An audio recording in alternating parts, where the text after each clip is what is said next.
pessoal, essa é a segunda parte do nosso episódio aqui do podcast A Reforma Protestante e seus 503 anos de história. Nós temos a honra de receber aqui o nosso professor, continuar com ele, o professor André Farias. Continuamos com a nossa amiga seminarista Nicole Santana e também o nosso parceiro seminarista Anderson. E eu sou o Henrique que vos fala. Porque qual que é o princípio cristão? É acabar com o sacrifício. É justamente tratar aquilo que é sagrado porque está sendo relacionado a Deus, mas é tratar como um sacramento. A diferença do sacrifício e do sacramento, que alguns reformados vão defender ainda, alguns reformados vão conservar um ou outro sacramento. O que é o entendimento do sacramento? Não é uma coisa imposta, né, onde você precisa sacrificar, que é o que acontece. Pelo menos eu não tenho o conhecimento, né? Mas na missa ainda, a missa é um sacrifício, né? Você se sacrifica para receber o sacramento. Essa é a ideia.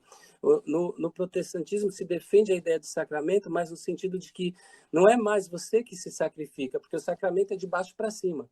É você que dá algo para Deus, mas o sacramento é algo que Deus fez por você. Então é aquilo que Deus fez. Então a noção da graça. Quando você inverte essa noção, você começa de novo a sacrificar. Só que você, quando defende o sagrado, né, e o sacramento, você sacrifica o outro. Então você acaba ressuscitando aquilo que Jesus matou. Porque se você olha na Epístola aos Hebreus, né, Jesus, ele é aquele que pede o sacrifício, ele representa o povo, ele é o sacrificador, quer dizer, o sumo sacerdote, aquele que faz a intermediação entre Deus e o povo, e ele é o próprio sacrifício. Se isso não for o autor de Hebreu falando que a gente precisa acabar com o sacrifício, justamente com essa postura violenta e sangrenta em relação, para chamar a atenção de Deus, e isso em relação a nós mesmos e em relação ao outro, o que ele está falando de outra coisa? Eu não sei. Eu me lembro também da passagem do Antigo Testamento, do profeta com Elias, né, com os profetas de Baal, e onde ele está lá, eles estão competindo, né, para ver qual Deus aparece nos sacrifícios, e o Baal não aparece, e ele fala para os profetas de Baal, gritem mais alto, etc. E eles começam a se cortar, né? Quer dizer, a exercer a violência, porque toda a noção de sacrifício que vem de baixo para cima, ela é violenta. E Jesus, o cristianismo veio para acabar com isso. E quando a reforma protestante interpreta o sacramento e conserva alguns, ela entende somente como é algo gracioso que vem de baixo para cima. A gente não precisa mais sacrificar ou continuar sacrificando. Hoje eu confesso que eu tô aprendendo demais aqui, viu? E tem uma frase de um amigo meu, que ele diz assim para mim, eu não me recordo quem é o autor dessa frase: a fé e a razão, ou a gente pode chamar a fé e a ciência, são duas irmãs separadas pela ignorância humana. E eu creio que essa frase ela entra muito nesse contexto do que a gente está falando aí, de dualismos, né? E nesses discursos a gente pode pegar quanto sangue já foi derramado, quantos discursos de ódio já foram proferidos. Então, é de se ressaltar a importância da reforma protestante na nossa década, na nossa geração, exatamente por esses discursos e pelos princípios, né? Então, se a gente pegar até o Brasil é um bebê, a gente comentou um pouquinho disso também lá no outro podcast. O Brasil ele estava sendo colonizado, descoberto ali por volta de 1500, mas a reforma já estava rolando, já estava acontecendo muita coisa, muitos movimentos surgindo. Na verdade, quando o Brasil ele vem ser colonizado aqui, ele já vem os jesuítas, né? Então, você já vê um movimento de contra-reforma. E aí, como o professor disse, nós vamos ter aí realmente um outro movimento aqui de evangelização bem mais tarde, bem depois de que várias dessas coisas, desses argumentos já foram estabelecidos, várias guerras teológicas ou civis já foram resolvidas em outros países. E o Brasil hoje nós vamos vivendo em um contexto nessa pluralidade. E aqui eu até trago um outro ponto aqui polêmico para nós pensarmos juntos também. Seria ignorância o discurso calvinismo e arminianismo diante de tudo isso? Eu não acho que seja uma ignorância. Eu acho que a gente precisa se perguntar o quanto ele é relevante. É, e até, enfim, primeiro entender o quê? O que ele está dizendo, né? O que a predestinação, né, calvinista está defendendo? Porque às vezes a gente defende ou se defende sem conhecer, né? E o que o arminianismo está dizendo? No fundo, né, no fundo, se a gente fosse partir de uma interpretação calviniana, os dois são a mesma coisa, porque o Calvino diria que a predestinação é um olhar de Deus para o ser humano, que o ser humano não consegue entender, mas ele já sabe quem está lá. Né? Aquela questão da separação de registro que eu falo que o Calvino trabalha. Né? Tem coisas que são para esse mundo e para os seres humanos pensarem, e coisas que não são para esse mundo, quer dizer que ultrapassa o entendimento do ser humano. Então, a predestinação ultrapassa. Lembra? Eu falei, Calvino fala, é entrar num labirinto sem saída. Assim, se você começar a pensar na predestinação e construir sua lógica a partir daí, você vai entrar num labirinto sem saída. E foi o que os puritanos fizeram. Né? Acabaram correlacionando a graça de Deus justamente com a predestinação e com a questão do sucesso econômico material. O que foi uma distorção, é uma distorção bíblica. E o arminianismo é você pensar de baixo para cima, é você poder entender que Deus te dá uma liberdade de aceitar e de responder a essa graça. Então, no pensamento de Calvino seria isso, né? Mas, obviamente, eu tenho todo o respeito aqui por quem pensa diferente, pelo calvinista, pelo arminiano, né? A gente tem até professores na casa da teológica que pensam segundo essas correntes, mas eu acho que elas já são um pouco ultrapassadas para todos os debates que nós temos hoje, né? E que elas não são ou não precisam ser justamente antagônicas, mas elas podem ser complementares. Né? Pensar que Deus é soberano e sabe de todas as coisas é pensar e confirmar a palavra de Paulo. Ele vai ter misericórdia de quem ele quer ter misericórdia e vai exercer justiça para quem ele quiser exercer justiça. Mas, ao mesmo tempo, a Bíblia fala, em outras cartas do próprio Paulo, o apóstolo Paulo fala ao seu discípulo Timóteo que Deus quer que todos sejam salvos. Né? E fala também de responder a essa graça. Então, o que a gente não pode fazer é tratar isso como uma verdade absoluta. Eu até coloquei um texto na rede hoje, né, citando um pouco o pensamento de Paulo em 1 Coríntios 13, pelo menos me baseei nele, onde ele fala, agora a gente vê em partes, como espelho embaçado. Né? Quer dizer, a prepotência a querer ter essa prerrogativa ao saber absoluto, que é um problema. Não é um problema você pensar a partir do calvinismo ou a partir do arminianismo, ou complementar os dois, ou renegar os dois. O problema é você colocar ele como a verdade absoluta e transformá-lo em um dogma. Exato. Eu não vou muito longe, porque eu vou ser honesto para você, eu não entro nessas discussões, acho que isso não é essencial para a fé, né? Até porque acredito que nós temos outras perguntas para serem respondidas hoje, ao invés da gente ficar discutindo entre um e outro. O teólogo tem tanta pergunta para ele responder, e acredito até que a gente tem perdido espaço, porque nós temos a gente tem brigado entre nós por dogmas, por coisas que são relevantes. A gente poderia passar batido, a gente poderia continuar falando e fazer outras perguntas que o nosso tempo exige que seja feita. Né? A teologia, se ela ficar girando, correndo atrás do próprio rabo, a gente vai ficar parado no tempo. E a gente vai discutir porque existe uma graça comum e uma graça divina, uma graça absoluta, né? E a gente acaba preso nos dogmas. Né? E penso no dogma como algo estático, algo engessado. Então, por exemplo, ou a gente quebra, né? Ou a gente para.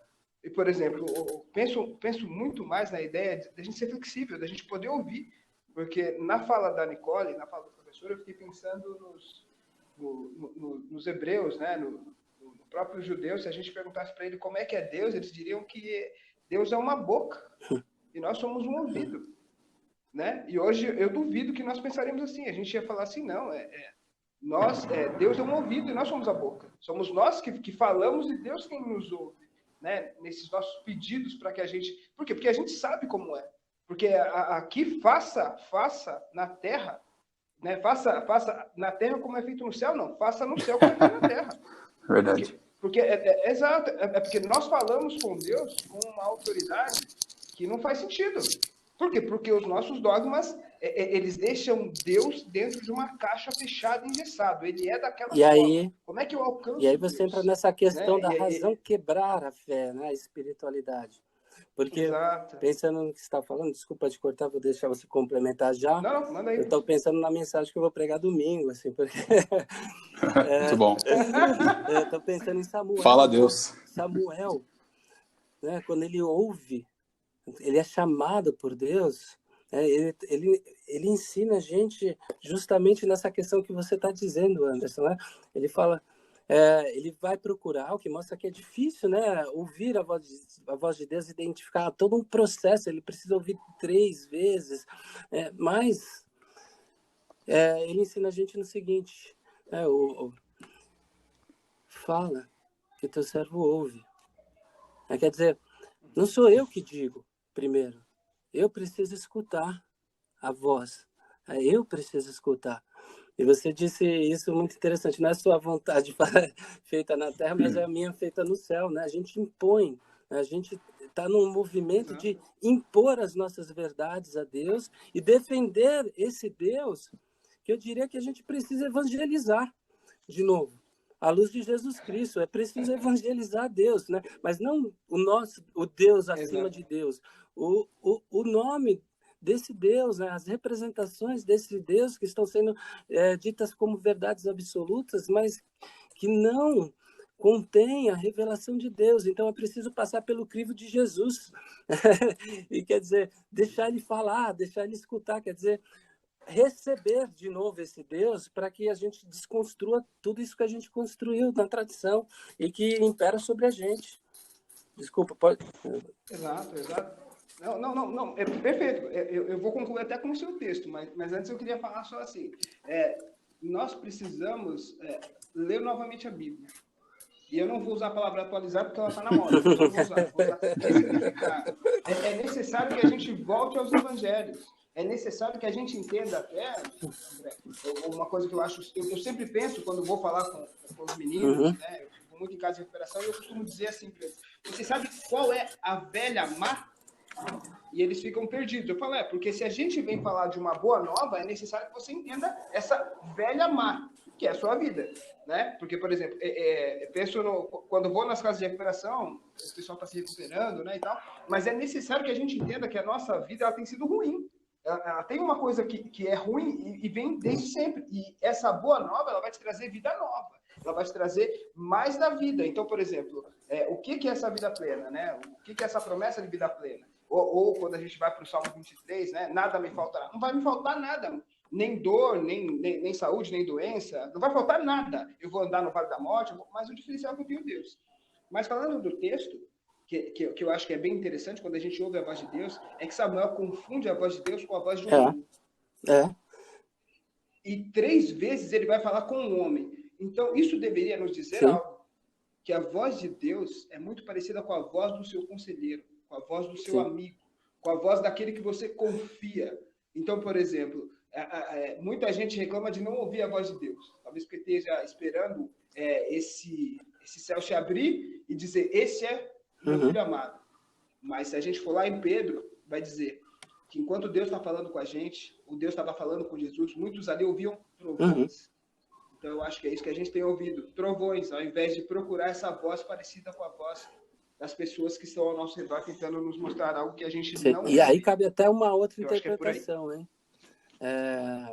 Eu estou lembrando de Lutero, que falou que a nossa fé é fundada simplesmente, exclusivamente em ouvir a palavra. Ele fala isso, mas esse ouvir a palavra, né, quer dizer, ouvir a voz de Deus, parar e ouvir, né? E às vezes a gente pode confundir, e às vezes as pessoas...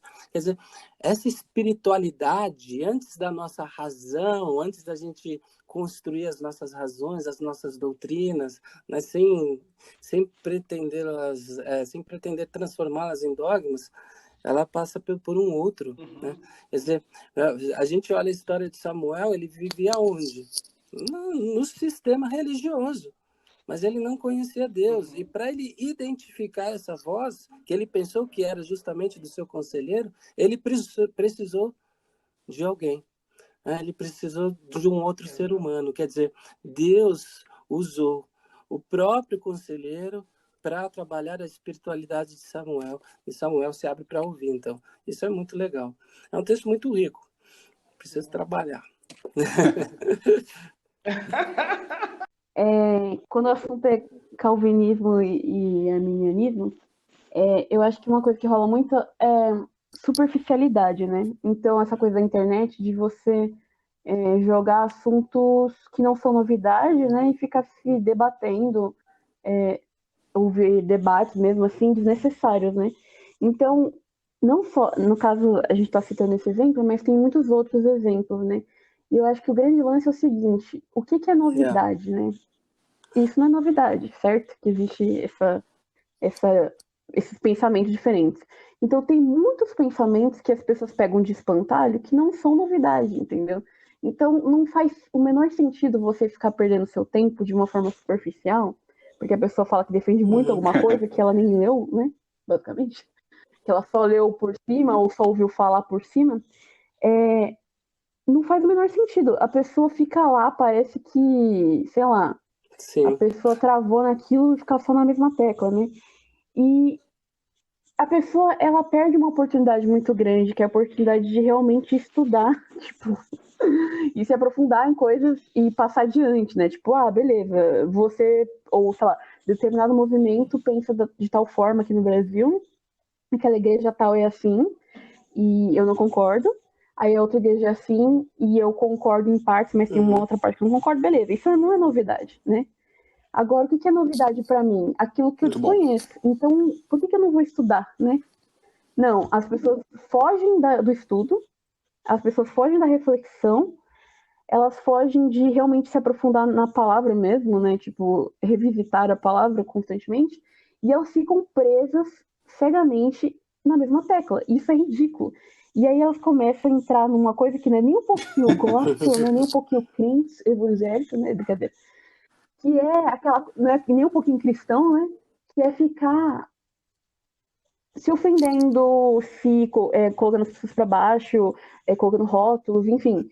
E isso não faz o menor sentido, entendeu? Ou então a pessoa só procura argumento só para ganhar a disputa, sabe? É uma coisa que não faz sentido, nem racional, né? Não existe um sentido para isso. E a pessoa quer pagar de racional, mas na verdade ela é super emocional, né? Ela tá querendo simplesmente ter um status, uma coisa superficial e totalmente uma coisa meio de bando, assim, né? Tipo, meio ridículo, assim. É quase a mesma coisa que um time, assim, tipo, eu sou, sei lá, palmeirense, corintiano, sei lá, e não existe uma razão de verdade sobre isso, mas a pessoa ainda tem a cara de pau, a audácia de se sentir racional, né?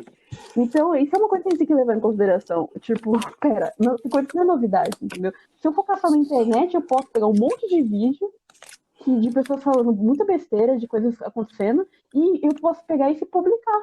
E falar, nossa, olha o que essa pessoa tá falando. Mas aquilo não é novidade.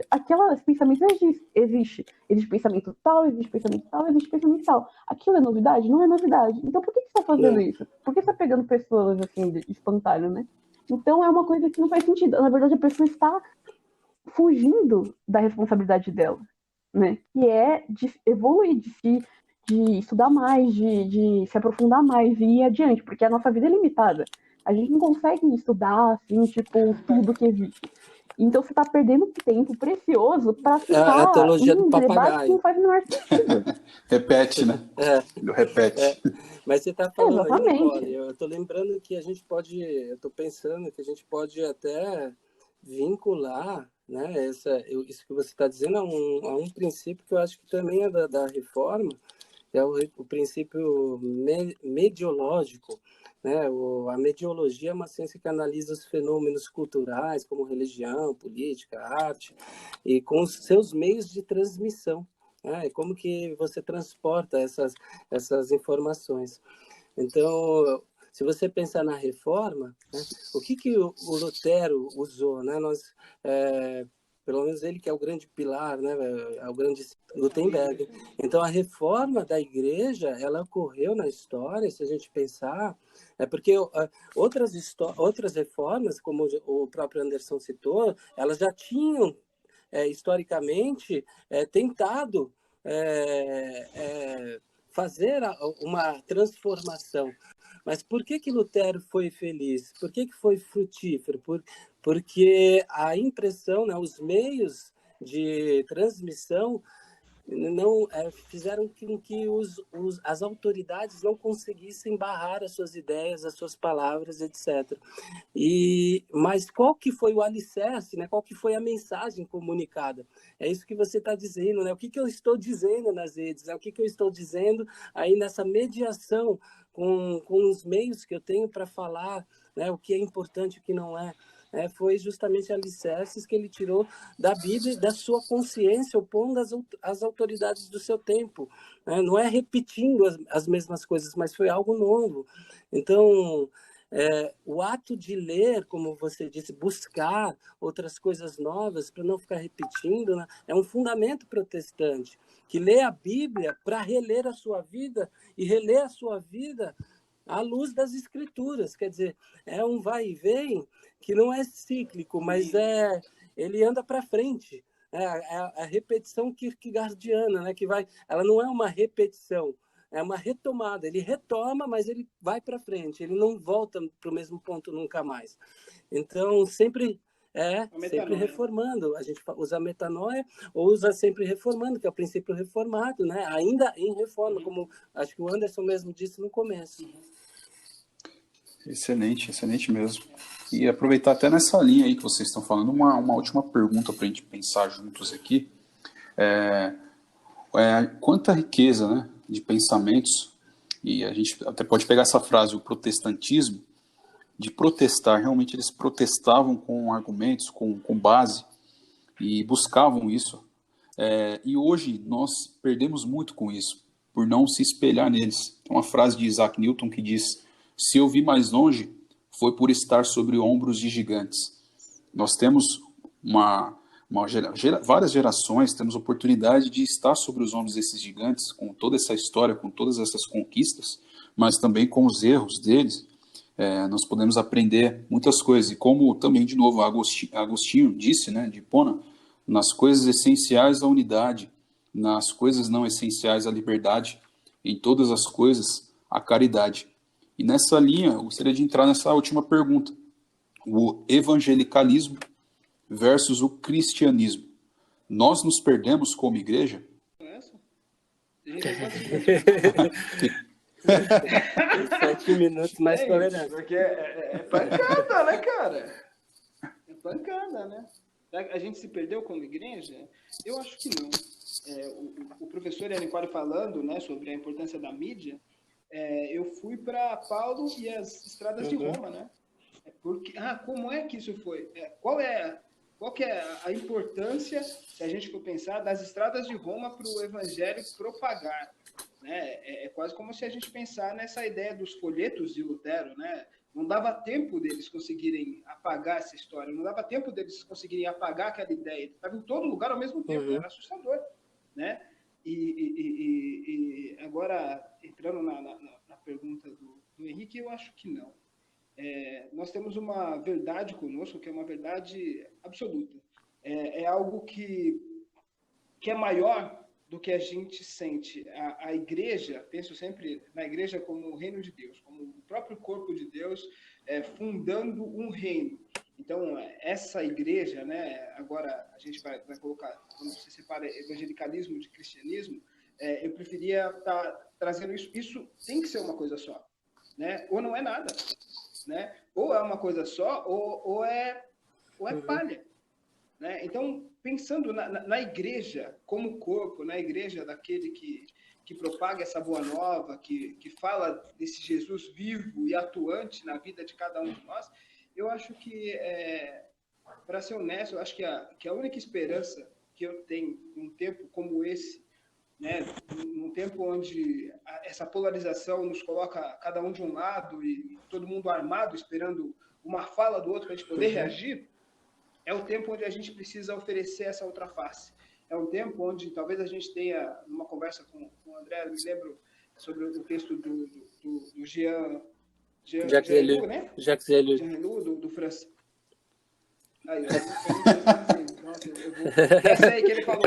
Então, de Jesus perguntando por que ele estava apanhando. Ok, por que você me bate se não te ofendo?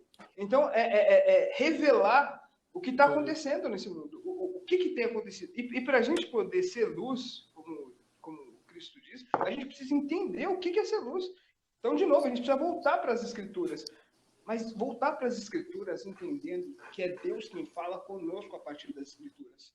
Que não é aquela coisa dura como dogma que a gente falou, que é necessário que a gente quebre para aquele caminho. Não, não é necessário que se quebre. É necessário que se ouça a voz de Deus através das Escrituras. Qual é a fala de Deus para esse tempo? E quem vai descobrir essa fala de Deus, a resposta de Deus para esse tempo, são os teólogos de hoje, olhando para a Bíblia e deixando o Espírito soprar em nós, através de nós e apesar de cada um de nós. Excelente. Muito bom. Eu diria que eu não acho que a gente se perdeu totalmente, né? Mas eu acho que a igreja ela sempre tem os desvios. Mas graças a Deus a gente vive por essa graça e a gente sabe que a gente serve um Deus da história. Então, para responder a sua pergunta, eu colocaria outra pergunta, assim, né? Para a gente pensar. Não dá uma resposta pronta, até porque a gente sabe que tem muita gente séria fazendo muita coisa em nome, né, desse evangelho, não do evangelicalismo, que virou um movimento questionável. Mas no mundo marcado por essa ascensão, né, de pensamentos bipolares na rede, né, nos fluxos das redes e dos perfis, né, a gente vê muito comunitarismo, espírito partidário. A gente precisa se colocar aqui qual é o lugar, a questão, né, qual é o lugar que nós damos à natureza da liberdade de consciência, primeira coisa, né? A minha e a do outro, que é um princípio reformado. Eu estou tentando até me situar nesse tema. E no mundo marcado por essa convulsão, né, de meios de comunicação que a gente vive, que lugar que nós damos à leitura, de fato, ao contexto do livro, né, ao relacionamento da Bíblia, porque a gente tá vendo discussões que não são nem em relação ao contexto do texto bíblico, embora defenda esse contexto, mas estão defendendo uma tradição. Quer dizer, ainda tem relevância eu me relacionar com a Bíblia? Qual que é a sua fecundidade, a sua utilidade? E aí eu responderia dizendo que a gente precisa devolver à sociedade uma memória bíblica, quer dizer, porque a Bíblia, ela é, no mundo ocidental, um componente essencial da cultura. Ela é um componente da cultura, é um reservatório de histórias, de princípios, de ensinamento. Você pega a Declaração Universal dos Direitos do Homem e do Cidadão, ela está baseada em conceitos judaico-cristãos. Então, ela é cada vez mais para o nosso contemporâneo desconhecida, porque nós nos perdemos, talvez, em algumas discussões, discutindo tradição e dogmas, e esquecemos de trazer a riqueza que esse texto bíblico traz, né? E eu acho que uma das tarefas, eu falo para a gente, né? Nós que estamos nessa caminhada teológica, uma das tarefas do teólogo é manter a universalidade do debate sobre Deus em questão na sociedade. Nós temos o modelo de Paulo, né? Que lá em Atos dos Apóstolos, ele falava todos os dias na praça pública, diz o texto, né? Para todos os que passavam. Eu não estou dizendo aqui para a gente querer converter ninguém, mas eu estou dizendo o que você está dizendo de fato de relevante. né? E a Bíblia ela deve ser, para o teólogo, motivo de um diálogo entre crenças, entre descrenças, né?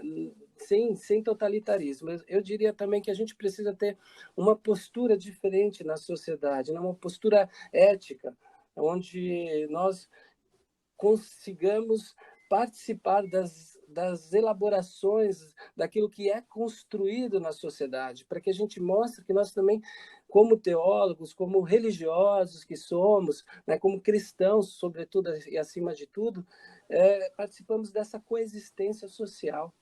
É um papel da teologia constituir tipos de participações que se conjuguem em todo e todas as religiões. Então, eu diria que nós temos um desafio de fé e um desafio epistemológico que coloca o questionamento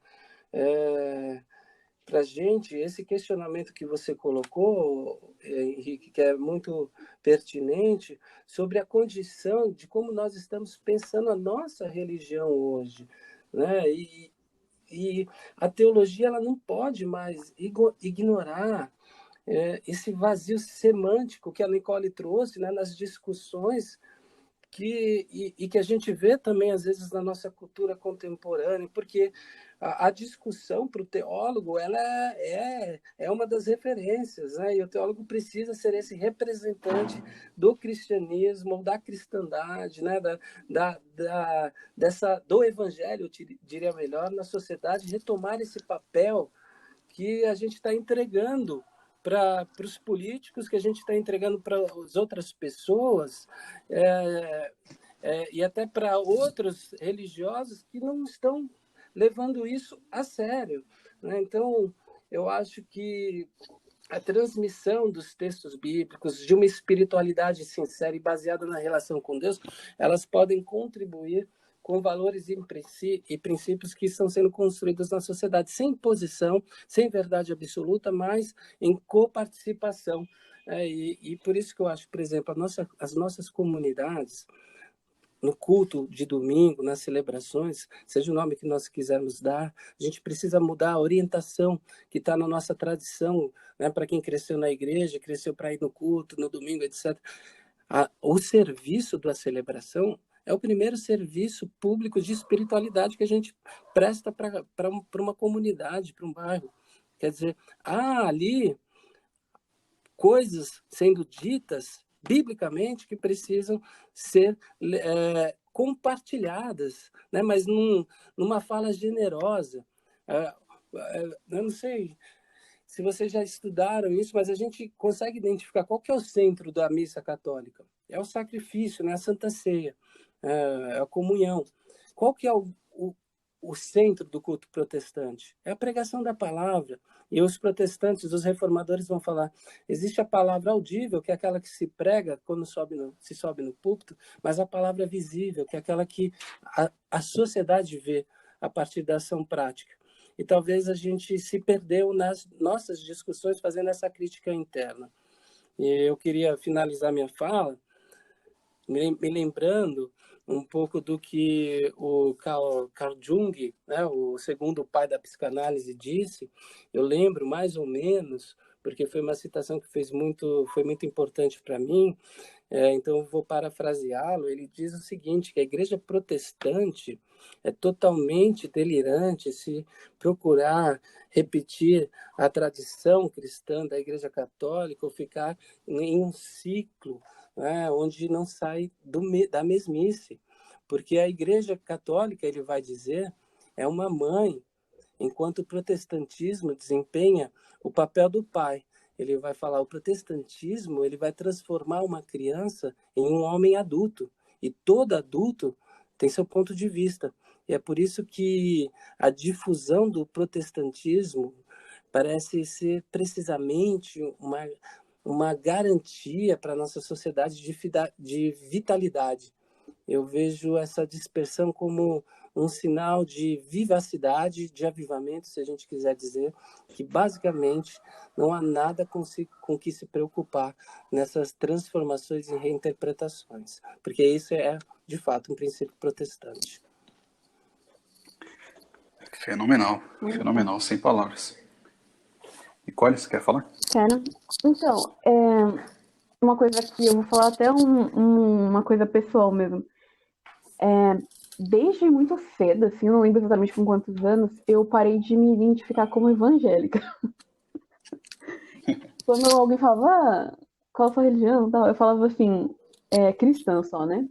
E se precisasse ser específico, eu falava protestante, né?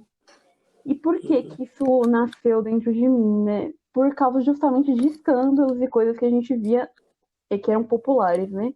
Então, às vezes, quando você falava, se você falasse que é evangélico, né, ia ser associado a essas coisas.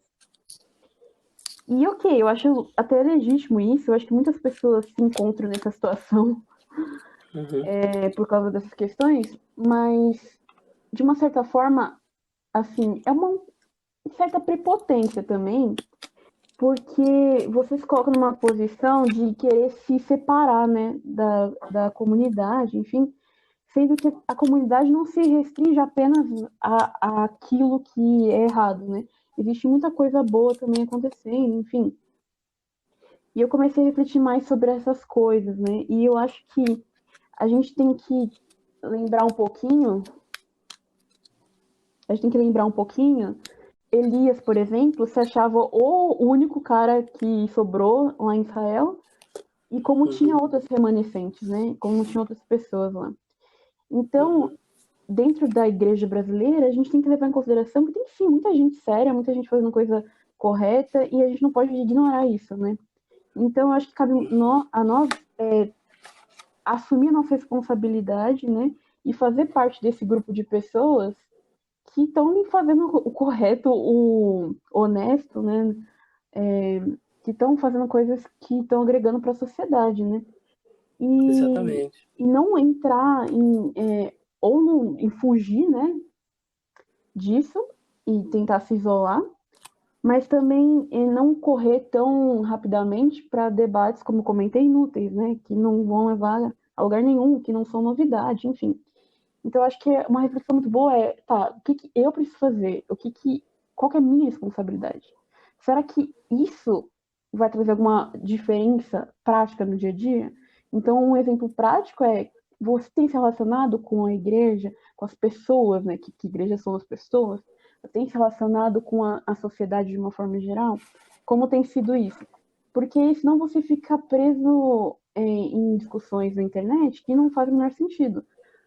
E junto com isso vem a questão teológica de você se enriquecer também através do estudo, enfim, e não de uma forma prepotente, mas de uma forma que realmente seja uma ponte para as pessoas, de diálogo, enfim, de construir coisas novas e boas, assim, né, que façam diferença na vida das pessoas.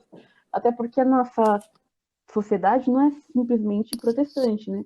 Ela tem uma herança muito forte de outras coisas, né, como o catolicismo, enfim. E não o catolicismo do ponto de vista praticante positivo, né? É um catolicismo mais do ponto de vista de poder, né? Que foi aquela coisa de chegar chegando e muitas vezes até matar as pessoas, enfim, impor o poder mesmo e a religião. Então, essa é uma herança que a gente tem aqui. Então, será que é isso que Deus quer da gente? Será que Deus quer que a gente chegue colocando goela abaixo as coisas? Ou será que Deus quer que a gente faça como Jesus, né? Que dialogava com as pessoas, né? Então eu vejo mais ou menos por esse sentido, não fugir da nossa responsabilidade, né? E não querer se isolar no nosso mundinho e achar que a gente está correto por causa disso, né? Só porque a gente percebeu o problema, né? Porque perceber o problema é fácil, agora fazer a diferença é a parte difícil do negócio, né? Pois é, é a grande vocação. Pois é. Bom, André, nosso estimado professor, muito obrigado mesmo. Eu que agradeço. E já fica o convite aqui para próximas vezes a gente receber aqui. Você vai ser um grande prazer mesmo. Muito obrigado de coração por ter aceitado esse convite.